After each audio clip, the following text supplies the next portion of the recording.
to start. All right.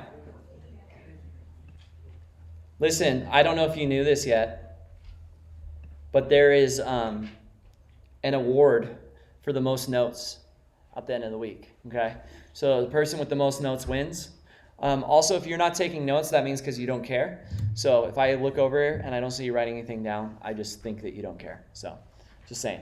All right? Yes? I don't have a pencil. You don't have a pencil? I can hook you up with a pencil. Hold on a second.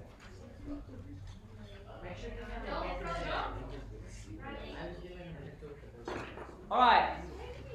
You guys ready for this? All right. Okay, let's pray. Dear Heavenly Father, you are so good to us. Thank you for the blessing of being able to get into this session.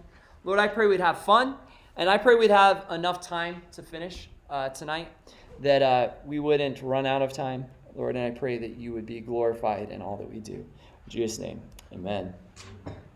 All right, so what should you expect from Truth Quest? What should you be expecting this week? Well, number one, expect to think. One of the problems our generation has is they don't have to think anymore. They're like, how do you spell probably? Like I do all the time. Siri, how do you spell this word? And it spells it for us. You have to add something, you have your phone. If you need to disprove your parents on who is in that show, you can just look it up. We don't have to think anymore. So we just let everyone else do the thinking for us. And then when it comes to time when we really need to think on important things like about God and about truth and life and the afterlife, we just give up. C.S. Lewis said this: "It's no good asking for a simple religion. After all, real things are not simple." See, a lot of people want to go to a church that will chop it up, put it in a blender, and spoon feed you. So that you're like, oh, that was so nice. No, we need to give you stuff that will actually build you up and encourage you. So, expect to be challenged. Most of us do not know what the limits of our comprehension are. We have never tried our powers to the full. It is my honest belief that almost all the great books in every field are within the grasp of normally intelligent men. He also said this, I like this: "It is certainly better to gather a few crumbs which have dropped from the table than to starve in futile adoration of the feast we cannot reach." I love that. So this week, some of you guys are not going to get everything that I say, but maybe you'll get little pieces of it, and that's good. I've been doing Truth Quest since 2008. I had kids that went to Truth Quest for 7 years and heard the same exact message and still forgot things. And like, oh yeah, that's right. And you learn more and more every time. I don't expect you to get this the first round. So the younger you are, the more blessed you are, because you're going to be growing every year in your understanding of this. So don't just check out, dig in, take notes, read books, ask questions, engage, and get what you can out of it, okay? Next, expect to be changed. Whenever we look into the truth of God's word, we should walk away changed. Don't let this be a mere intellectual exercise where you're like, all right, I just solidified some things I knew. Expect God to change you in some way, okay? We need to be willing to follow the truth no matter where it leads. I love G.K. Chesterton. He's one of my favorites. He said this: Merely having an open mind is nothing. The object of opening the mind, as opening the mouth, is to shut it again on something solid. So once you have the information, don't be a perpetual seeker, right? Once you find the answer, you grab a hold of it, okay? Timothy Keller said this: "It would be inconsistent to require more justification for Christian belief than you do for your own, but that is frequently what happens. In fairness, you must doubt your doubts." Like I said in the first session, we're going through these 3-part journey, right? The reason for belief, the reason for truth, and the reason for morality. So we're going to start our views from the ground floor. So what is a quest? What is a quest?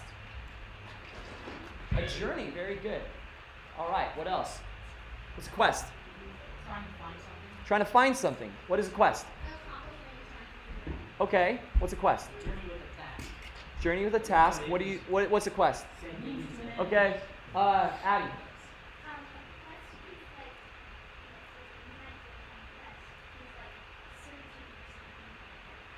Yeah, that's actually right. Yep, very good. It's a hard journey to take. I don't even know that. Go ahead. Basically that is also to change the character. Okay, very good. Change character. What else? Dude, you look so good in that shirt, by the way. Yeah, good. A journey. What else, Morgan? Okay. All right, that's good. Those are some good answers. I am actually kind of blown away with Caleb's answer. A quest. It's a long, arduous search for something. Okay. It's hard, right? Like when we go on the hike tomorrow, it's going to be hard to get to our destination. So that's why it's called Truth Quest. It's not a truth search. It's not a truth hunt. It's a truth quest. It's an arduous journey, okay? We're looking for something, all right? It's an expedition made by a knight. Good job, Addie. That was on my thing too. If you've seen Lord of the Rings, it's one of the things I think about, right? This long, arduous journey to get to a destination. Now, what are some of the elements of a quest? What are some elements of a quest? We have 3 elements of a quest. Rachel. Perseverance. Okay, good. What else? The hero. The hero. Okay. No struggles. A struggle. Oh, okay. That's good. Isaiah. The challenge. Okay. What you looking for? Okay. That's good. Right here. Zach, right? Yeah. All right. Here's Zach. Huh? Okay. I guess. A journey to find something, Caleb? Okay. Ooh, I like that. All right, so let's see what I wrote down. Along the way, they find things they had never expected to find on their journey, right? When we're doing Truth Quest, you're like, I know it's probably about getting closer to God, or I know it's probably about this issue, but it might be that God is going to show you something completely different than you expected on this journey, okay? Number 2, the journey is never as easy as they think, and it took much difficulty to get to the end goal, right? It's never easy as you think it's going to be. Truth Quest is not going to be easy. If you're a high schooler, you're going to sit through 9 hours this week.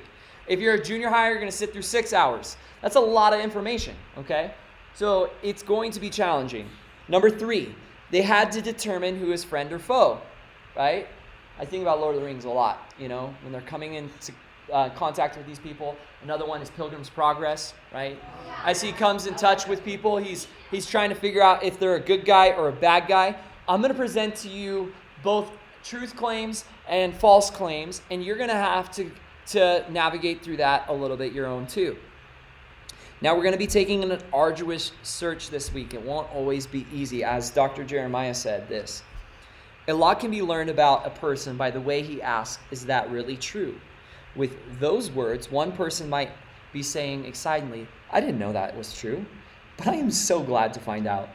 Another person might use the same words to communicate, I am very skeptical.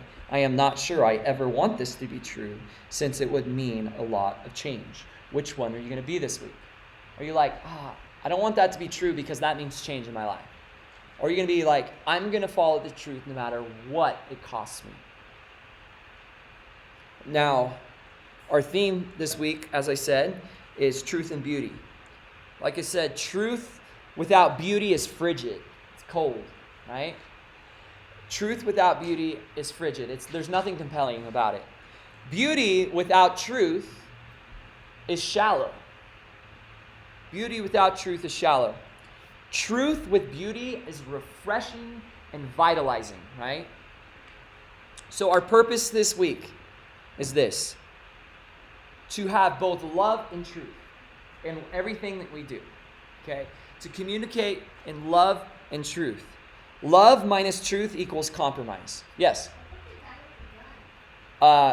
It says cruelty right there, okay? So he's shooting somebody. So he says, love minus truth equals compromise. Truth minus love equals cruelty, but love plus truth equals Christ-likeness, right?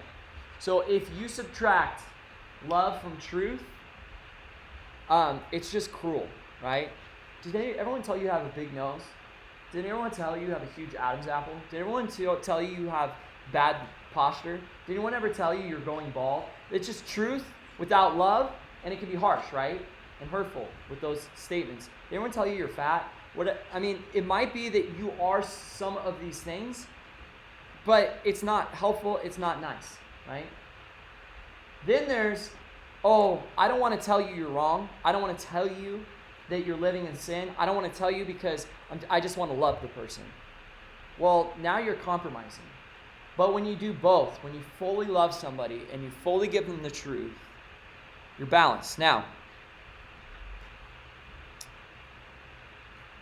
this week, we want to present truth in a certain way, okay? Now, what is this? Okay. It's a what? A sledgehammer. Okay, what do we do with a sledgehammer? What do we do with a sledgehammer? No, we do not bang nails. There's another hammer for nails. What do we do? Break ice? Okay, what else? Tile, okay. Break concrete. The space utensils. Okay, that's good. Destroy sheetrock. Right? A sledgehammer is used for demolition, right? Now, when we're talking to people about the truth, do we want to use a sledgehammer? Yes. And be like, wham! Oh man, this hammer's making my arms sore. So, you don't want to use a hammer when we're talking to people about truth, right? Okay? Because we can destroy people with our knowledge of truth. You just be like, did you know? Okay? So, but what is a crowbar used for? Also breaking sheetrock. Rob. Prying people open? Okay. Leverage, Abby? Okay, if I wanted to take apart, say, something, I would use a crowbar to try to maintain it without destroying it, okay? All right? I use a sledgehammer if I just want to destroy it. I use a crowbar to be able to pry open. The Bible tells us that we are to just demolish strongholds, right, that the enemy sets up. But that doesn't mean we just destroy people in the process. We're very careful. We're prying people open. We're asking good questions. We're loving them well. Okay. Next question is, I'm about to switch prizes, by the way. But candy is coming. What is truth? What is truth? What is truth? Yeah.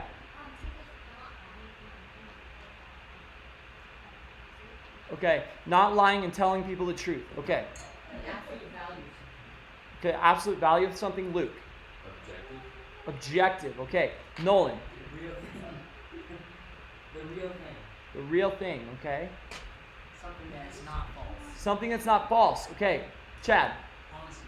Honesty. Okay. Abigail.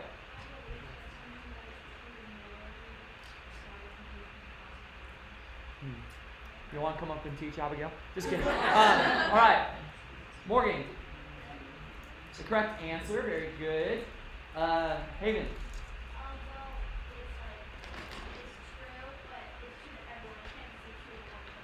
Dang, Haven. Why are you not teach us? All right. Come on. Yeah. Gosh, that's a good answer too. Reminds me of someone else's answer. Right here. Not a lie. Very good. All right, Addie. The opposite of lying. Okay, I've heard some of these answers. Not telling a falsehood. Okay, good. It's true and not Does not contradict itself. All right. I'm good. Joshua, you didn't answer, right? Okay, you did already? Okay. All right. What is truth? Well, let's ask my boy Noah. See what he says. He said this. Truth. Conformity to the fact of reality. Exact accordance with that which is or has been or shall be. We rely upon the truth of scriptural prophecies. That's okay. It's a pretty good definition, but I liked Abigail's better. But this is the definition I really like. We know something is true when it matches up to the real world. We know something is true when it matches up to the real world. Truth is that which is real. Okay? That which does not change. Okay. So, let me ask you this question. Why is truth important? I guess I'm still going to do canon. So Caleb. no false ideas. Okay, we don't have false ideas. Anza. Ooh, yeah, okay, good. Right? Havana. Hayden. Well, you want to know the truth because you want to know what's bad about you. You want to change. Okay, good. Morgan. Okay, all right. Sorry, Noah. Back throw. What's up? Because if you don't know the truth, That like is right in the heart. Here's two. Noah, you can have two. That was such a good answer. All right. Joshua. Okay, good. Isaiah. So if you want to say if you're actively killed, like for some believe it. Oh yeah. So we can believe people. I always tell a lot of jokes so people don't believe me often. Nolan. Reality. Reality? What reality is. To know what reality is. Okay. I was gonna say it. Are you still stuck on the last question? All right. Abigail.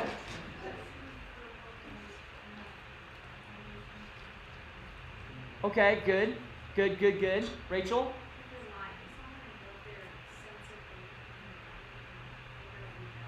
Okay, good. Now, before I continue, I'm not asking why is telling the truth important. I'm saying why is truth important. Caleb. Knowing the truth is important to the thing. Okay, I'm going to do two more. All right, Matthew. Without it, it's impossible to make the right judgment. Very good. Michael. Without it, math is impossible. Very good, Michael. I like that one. We need people like that. All right, let me ask you this question. Do you want the true answer or the false one? Right? You can just answer it with a question. Dr. Francis Beckwith, a philosophy professor at Baylor University, had a very skeptical student in his ethics class who questioned everything he said. She always was challenging his conclusions. One day she said, with an air of smugness, "Dr. Beckwith, why is truth important?" After thinking for a moment, he gave this reply, "Well, would you like the true answers or the false one?" The question silenced her because she realized the very profound point that her very question assumed that there was truth. So, truth, it informs everything, even our questions, right? Now, without truth, we live in a world of tragedy. In 1846, a group of 86 people headed for California in the western fever of the 1840s. So they took a shortcut to save some time. They were given a map, and they were using false information. Because of this, they got caught in this vicious snowstorm that lasted for a long time, for months. And then they were forced to cannibalism. This is called the Donner Party, right? Bad information, acting on false information, led people to cannibalism. Right? So you just write that in your notes. Without truth, we eat other people. Okay? So, without truth, we live in a world of tragedy. Truth is a compass for our lives. Truth is a compass for our life. Think of a fighter pilot, right? What if he was like, you know what? All these instruments, panels, they don't have to be correct. You know, if the altitude-odometer, whatever it's called, it lets you know what the altitude is. I'm not a pilot, obviously. If it's wrong, and he's like, yeah, I got another couple thousand feet. He crashes, he dies, he burns, all that stuff, okay? We need absolute standards for truth. We need society standards. We need standards of time, standard for days. And I love Arizona. We are founded on one time truth. It is glorious. But do you know what happened? The worst thing ever. I went to California during the time change. I couldn't believe it this weekend. It's like, no! Anyway, but it was kind of cool because when I drove back, I didn't lose an hour. So I gained an hour going to California and then didn't lose one. I lost it when I woke up, but I didn't lose it when I was driving. Anyway, enough about me. Back to truth. Truth has consequences. The Saturday Evening Post said this. The trouble with stretching the truth is it's apt to snap back. Imagine a doctor that acted on false information when diagnosing a patient. I've heard stories, I don't know if it's true, but about doctors amputating the wrong leg, right? Or trying to cure a disease that's not real, or an engineer with the wrong compaction reading, or a judge that has the wrong information, right? False information. There's a consequence for that. Lastly, the Bible says truth is super important. Jesus said it was important. He said, I tell you the truth, over 75 times. He said, truly, truly, I say unto you 25 times. Do you think Jesus thought truth was important? Yeah, absolutely. John 1:17, for the law was given through Moses, but grace and truth came through Jesus Christ. John 14:6, Jesus said to him, I am the way, the truth, and the life. No one comes to the Father except through me. John 17:17, sanctify them by your truth. Your word is truth. John 4:24, God is spirit, and those who worship him must worship him in spirit and in truth. And you shall know the truth, and the truth shall make you free. John 16:13 also says, however, when he, the Spirit of truth, has come, he will guide you into all truth. John 14:16, and I'll pray the Father, and he will give you another helper, the Spirit of truth. Truth is throughout the New Testament. It's super important. But did you know that there are different types of truths? Did you know there's different types of truths? Okay. Now, there's subjective truth. This is preference. Okay? And then there's objective truth that is absolute. Okay? Now, how many of you guys like ice cream? How many of you guys can't have ice cream because yeah, me. I probably shouldn't have ice cream, but I just don't care. So, what is the best type of ice cream? Raise your hand. Let's do a poll. How many of you guys think chocolate ice cream is the best? Right? Let's say like Rocky Road ice cream. What about cookies and cream? I got cookies and cream tonight. So, Neapolitan? Anyone like that? What about like cotton candy ice cream? Okay. All right. Chocolate chip? I will tell you 100% that the best ice cream is not even ice cream. It's sherbet. 100% rainbow goodness sherbet. Like, it's like eating a tie-dye cloud full of juicy goodness. It is so good. And mint chocolate chip is trash. And people that like mint chocolate chip have been found to have brain disorders. No one eats an Oreo and says, let's go brush my teeth now. That tastes good. Give me some more. No. It's just not what happens. Yuck. It is an absolute truth that mint chocolate chip is wrong. Now, we have all these ice creams to illustrate different things, okay? Now, ice cream is a subjective truth. It changes from person to person. It is an opinion. Insulin, right? Which regulates the amount of sugar in the blood moving into the cells. Now, when you do insulin, okay? Right?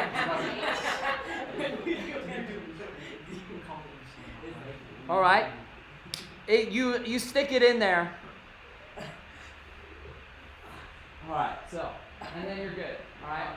Now, is insulin a subjective truth? It's objective, right? You need it, right? If you're diabetic, it is an objective truth that you need.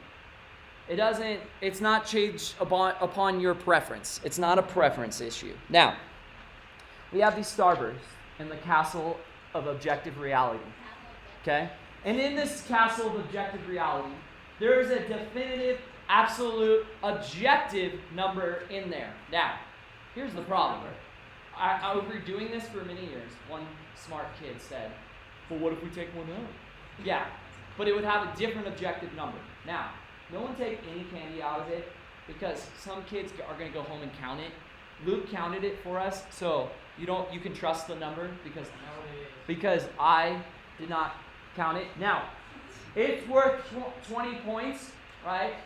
So can we all agree, raise some hands, that there is an objective number in there of 460. Or, I'm just kidding. It's way more than 460. All right, so, or maybe it's not. Maybe it's a lot less. Now, huh? Somewhere near the 30s.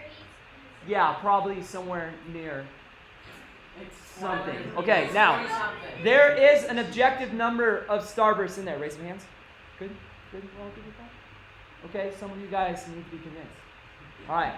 Meaning that it will not change unless we take the lid off, right? It's an agreed upon number. You can get it right or wrong when you guess. We all get that, right? Some of you all are going to be wrong, okay? Some of you might be closer to right. Now, we can all agree, raise of hands, that lemon is the best starburst in the whole thing, right? Raise your hand.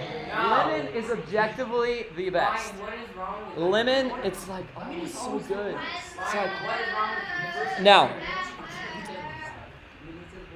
what flavor it is a subjective truth, right? That's a subjective truth.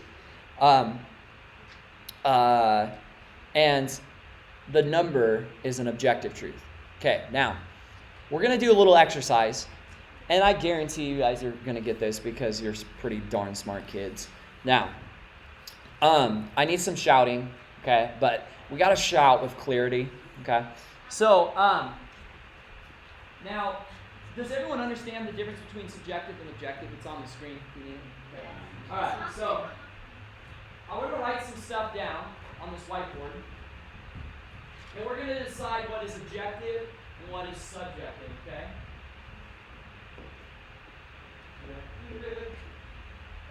Okay, subjective means that it changes. Subjective means it changes from person to person. Objective means it's always true no matter what. Even if you don't like it, it's always the same, right? It's an opinion, right? So we're asking, is this an opinion or is this objective truth? Okay. Nissan is the best car company. Subjective or objective? Subjective. I heard objective. Okay. It's Oh, okay. Subjective. Subjective. All right. Recycling should be mandatory. Subjective or objective?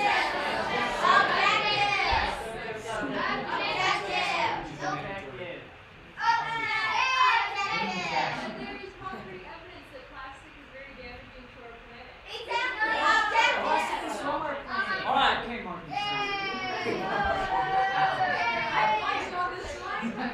Dating is the best way to lead to marriage. Subjective or objective? Subjective. Think about this for a second. Does it change from person to person, or is it objectively true, grounded in some reality?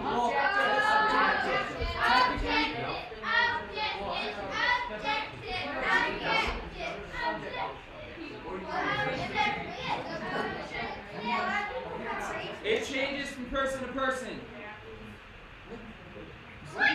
The mullet. That's so Objective. Don't Best hairstyle for men. How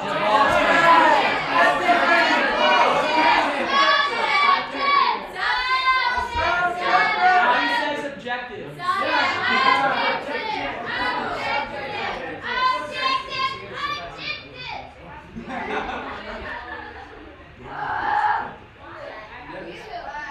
Okay, sex before marriage is wrong.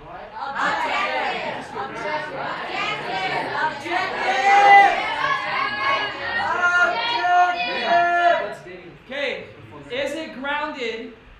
Is it grounded in some reality?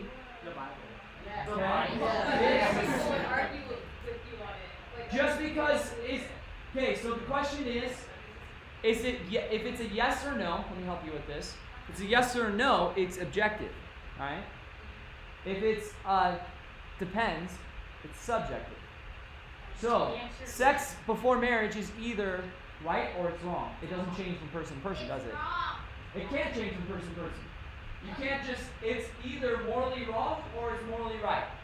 Okay? You can't change from person to person. All right. Actually, recycling probably should go on objective, but I just really like that one.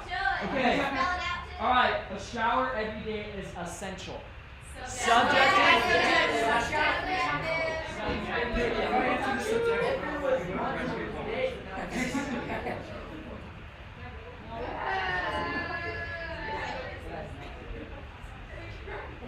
Gravity holds items to the surface of the earth. Objective. Let's learn. Subjective. No, subjective. Okay.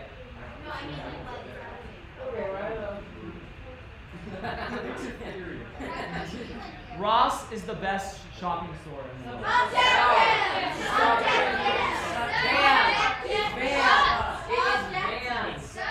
Okay, raise your hand if you think it's subjective.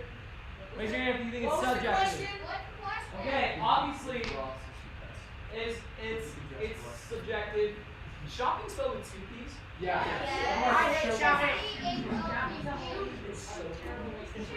I always feel the pressure when I spell publicly. All right. Abortion is murder. Objective. Okay, all right. It's once again either okay or it's not. Absolutely wrong. Okay. You spelled it wrong.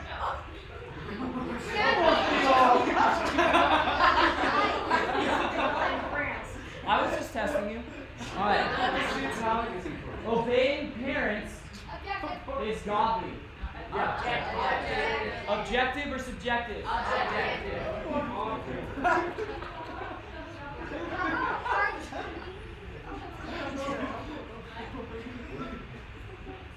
Okay. Skateboarding is the best action sport. The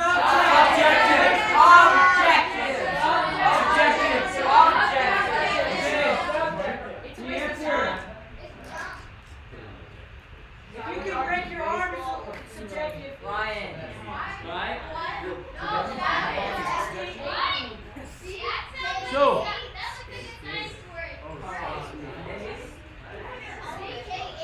Why do you strike the right word? Atoms consist of protons, neutrons, and electrons. I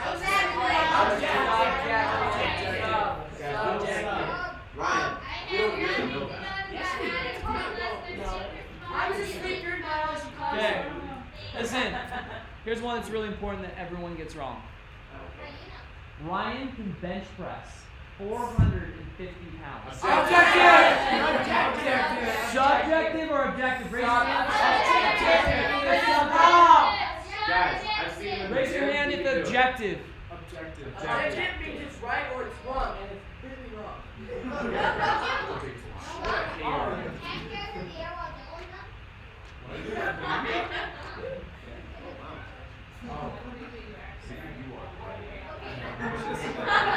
Okay. God exists. God exists. Objective. Objective. God's existence. Subjective or objective? Now, you guys did so good. That was probably one of the best times I've ever done that in the shortest amount of time. Now, listen.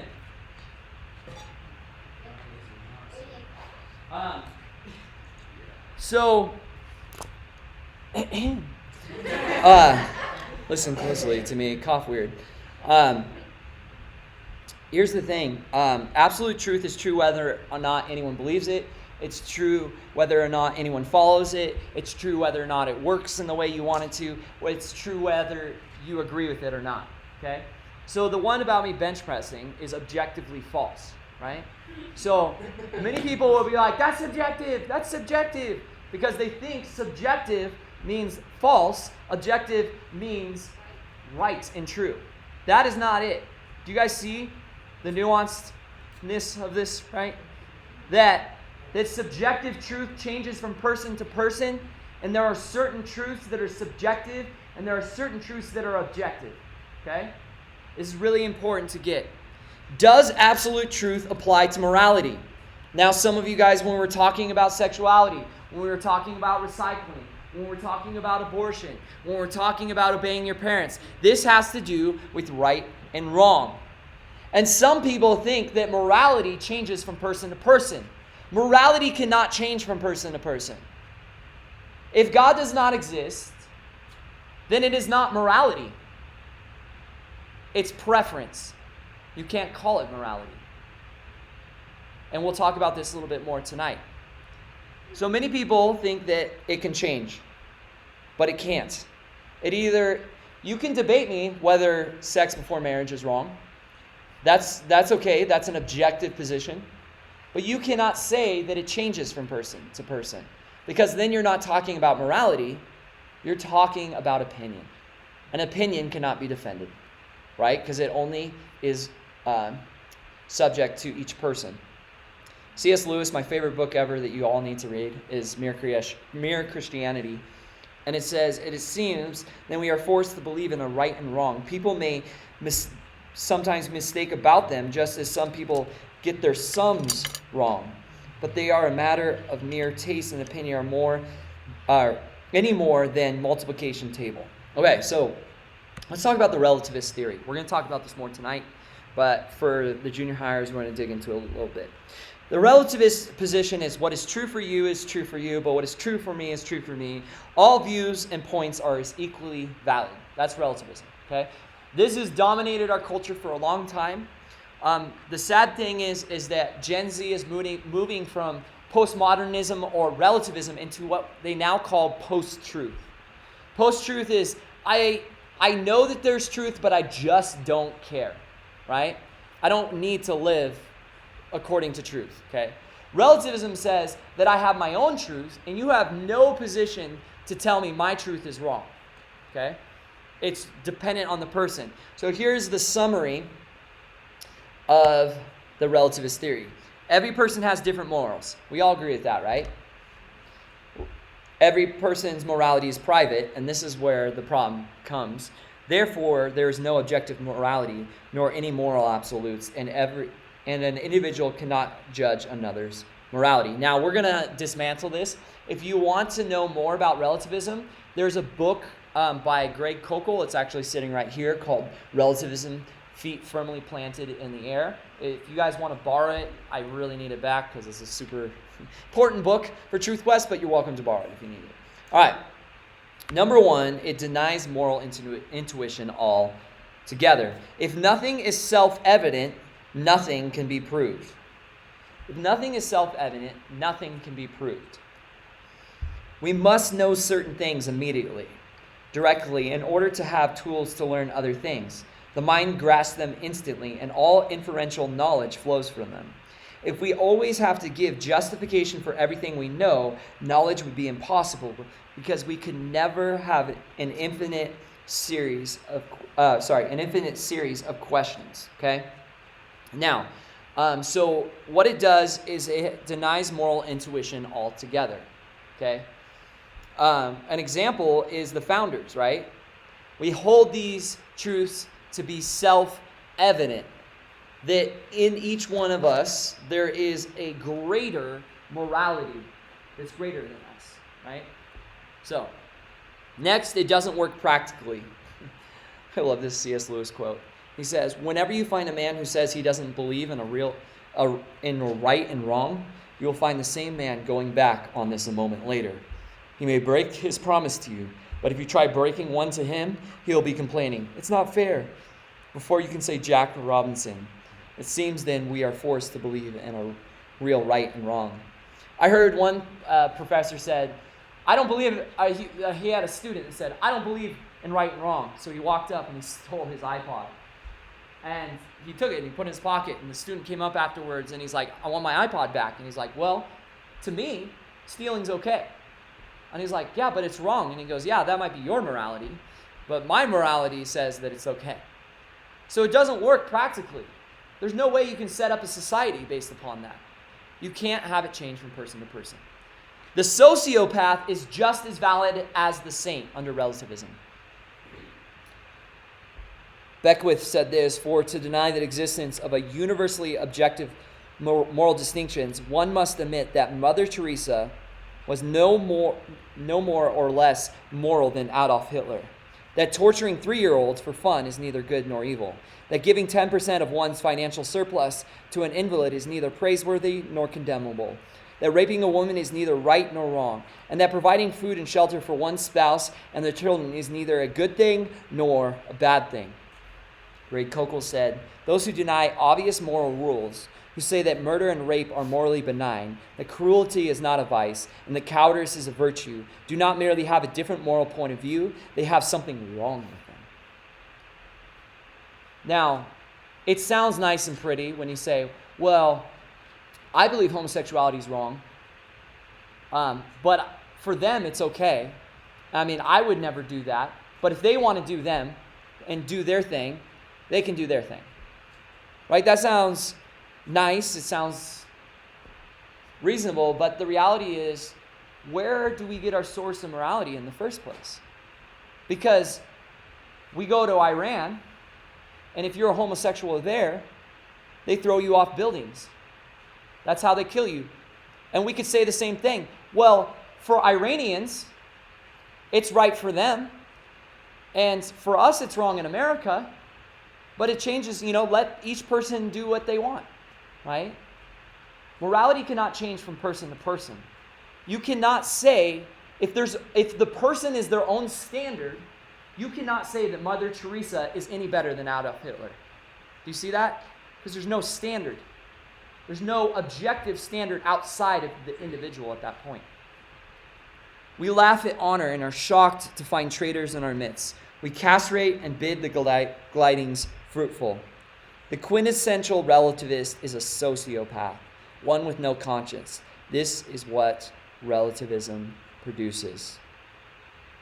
Here's the real reason that people are relativists. Some people object to this characterization because they wish to keep the label moral, regardless of the ethics. How dare you say I have no morality? They protest. I have my morality. I do whatever I please. That's my morality. That's our point. Those who are relativists do whatever they want, and doing whatever one wants is not morality. Doing what's right, not necessarily what's pleasant. You get that? What he's saying? If you say, my morality is just doing whatever I want, really that's what relativism is. I just do what I want. It just changes, They can do them, I can do me. That's not morality. That's not right and wrong at all. That's just opinion. That's just subjective truth. There's no way to enforce that. There's no standard. It can't be approved upon. You can't say that a law is more moral when there is no standard for morality. Does that make sense? When you pass a law and say, oh, that was really good. Well, based upon what? Upon your preference, like ice cream? Well, next week it could be a different thing. Morality does not change.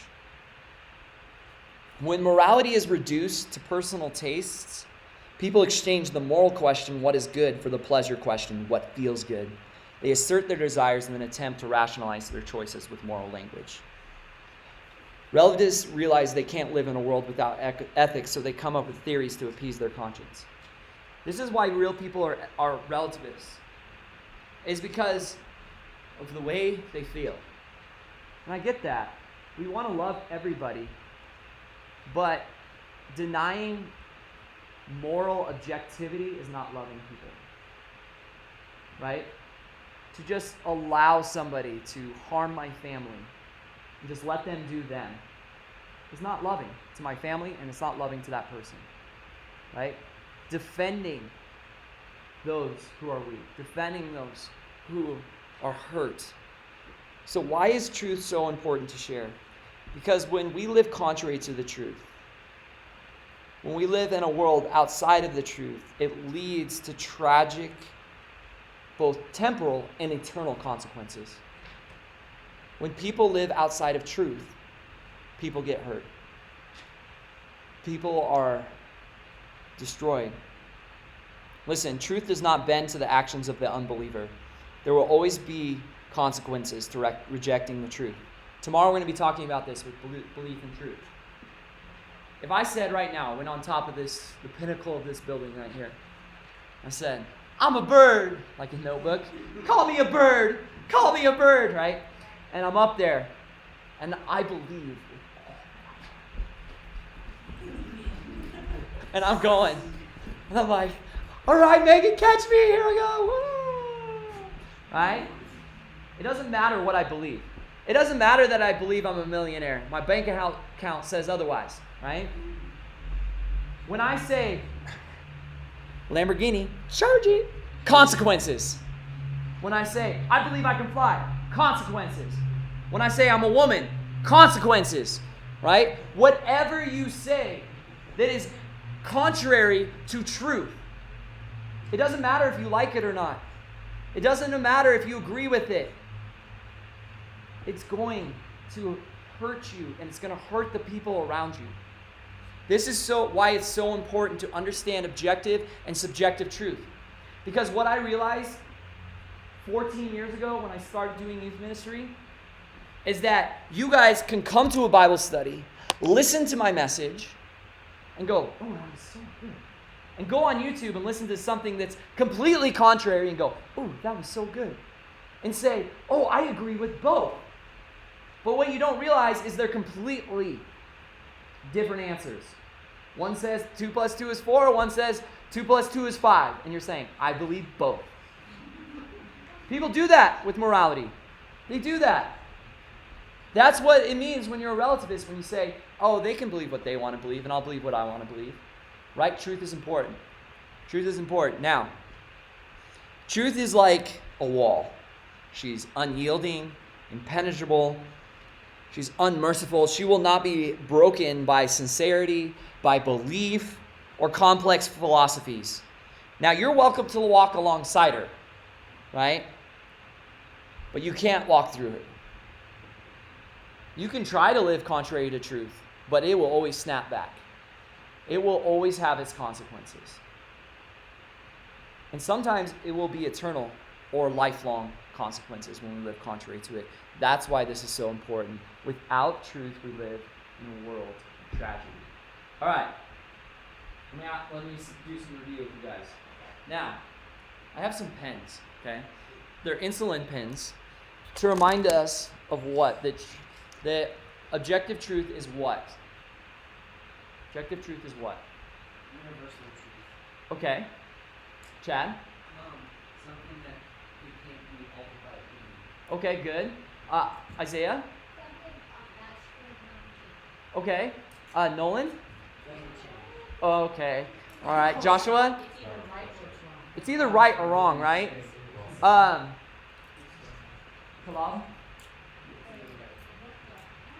Because he's your brother? All right. Anybody? Okay, what's subjective truth? Come on.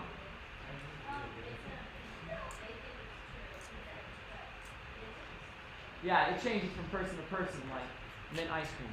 All right. Abby. Okay? All right.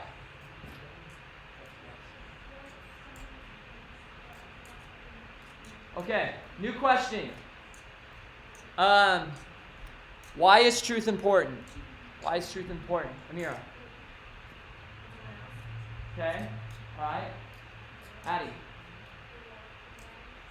Huh? If you don't believe in truth? Wow, I guess so. Depends on what kind of power you hold. Yeah. Oh wow, that sounds like my message. That was really good. All right. Avoid lifelong. Okay.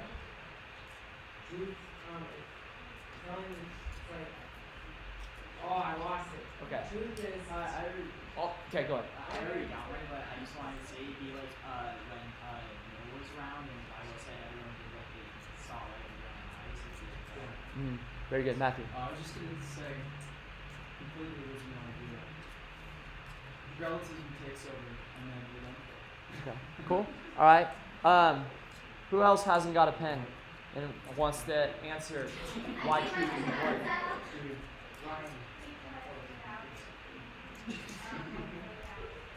Okay, very good. Yes. Okay, good. All right. Joshua, did I get you a pen already? Okay, go ahead. Okay, chaos. All right. Very good. Yes. No. Actually, I take that back. You can't exchange it after we're done. Okay. Now, good job on the review. Keep those things in mind for the rest of your life. The other thing, there's two things. I always get like all these like really cool like prizes, and I'm always like, that was stupid. One is happening right now. Right? The clicking is from Satan. Do you want to be a tool of Satan? Don't do it. Okay? Click it once. Secondly, if you like leave that on the hike tomorrow in your bedroom, let your parents know. I had a parent call on our second day on a hike and was like, "What are all these drugs doing in your room?" So, and I'm not kidding. She was really mad. So let them know what the relevance is, because they're probably like, "What the heck, Ryan?" Okay? So just make sure that you know that to your parents what's going on. Thirdly, about the pens, you are not, if you go to public school, in California, they outlawed those, I guess. I don't know about Arizona. So just might not want to bring them to school because people might question it, all right? Or on a plane. Yes. I don't know. What else? Remember, you guys, to get your guesses in. When you get your guesses in, it's really important that you put your name on it, because I can't be like, "Oh yeah, this person guessed the right number at 202." You know what I mean? And then, yeah, if you put 245 and then you don't, so, whatever your number is that's wrong, I want to know that you're wrong, okay? Yeah, at least put an initial. No, full last name. Some people have the same name and last name. All right. Okay, in review, before I dismiss the junior hires, what are you to wear tomorrow on the trip?